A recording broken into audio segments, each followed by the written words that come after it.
Interviewer James Bell.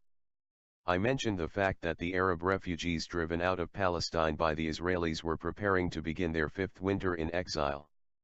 Must there be a sixth, a seventh, a 10th? Was there an end in view? Haj Amin al-Husseini. A good question. I would like to reverse the question. Ask Britain and America the same question, because I, like all the Arabs, want the refugees to go back to their homes. The right of man to his private property is sacred.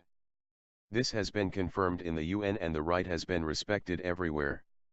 When Germany occupied France, she didn't infringe on private property.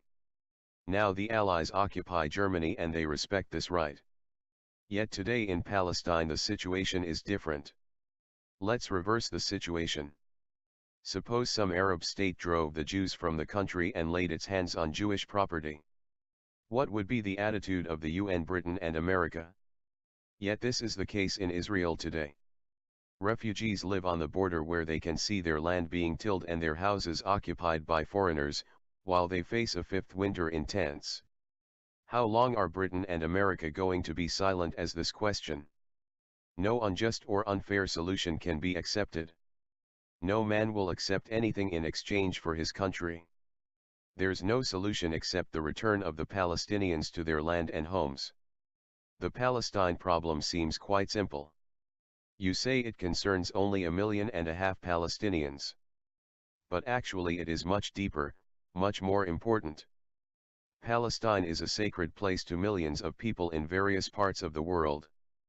Palestine is the deep concern of all Arabs, all Muslims. On the solution of Palestine depends the whole future relationship between the Muslim world on one side and Britain and America on the other.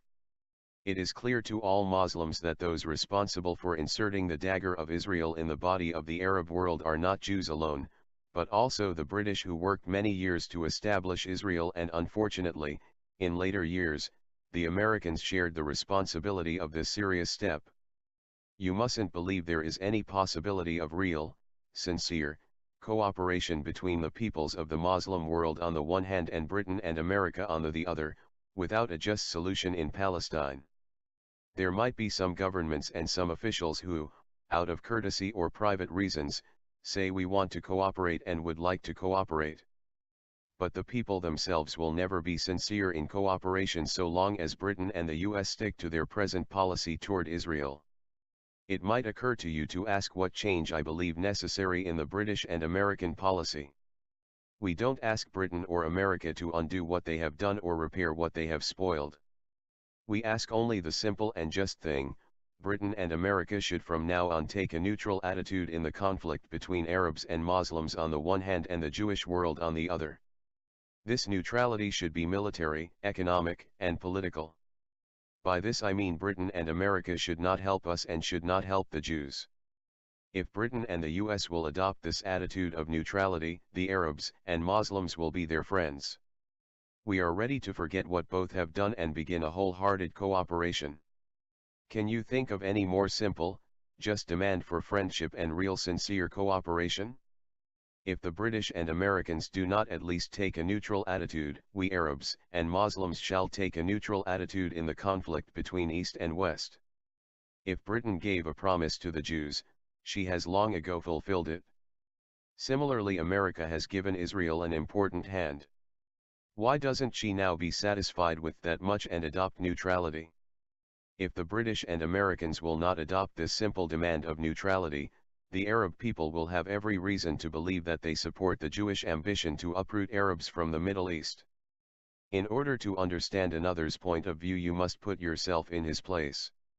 If you were an Arab, what would be your feeling toward the people supporting your enemy? Would you request anything short of neutrality? Americans look on me as a Hitlerite because I went to Germany during the war. I believe the reasons I went are justifiable. In Palestine the English tried to capture me, to take me to a desert island. I ran away to Syria. The French tried to capture me and I went to Iraq. Later I had to go to Iran. Marshal Wavell put a £25,000 price on my head. I tried to stay in Turkey, but under British pressure the Turks wouldn't let me stay. I had to go to Europe. Where in Europe could I go? England. France. The only place was Germany. In my radio talks I never spoke against America. I used to mention Britain, but I limited myself to injustices Britain had done to the Arabs in general and Palestinians in particular. Because I did this, Americans look on me as an enemy. We are not a small nation. The Muslims number 500 millions. Such a group can't be wiped out, neither can its interests be overlooked. Isn't it in the interest of America to be friendly with such a group, regardless of humanitarianism and justice? This friendship will come with American neutrality. Interviewer James Bell. What about the common assertion that the Arabs plan to drive the Jews into the sea, that in the Arab mind the only solution is a second round of fighting which would wipe out all the Jews now in Israel? Haj Amin al-Husseini. We don't mean at all to eliminate the Jews. Not at all.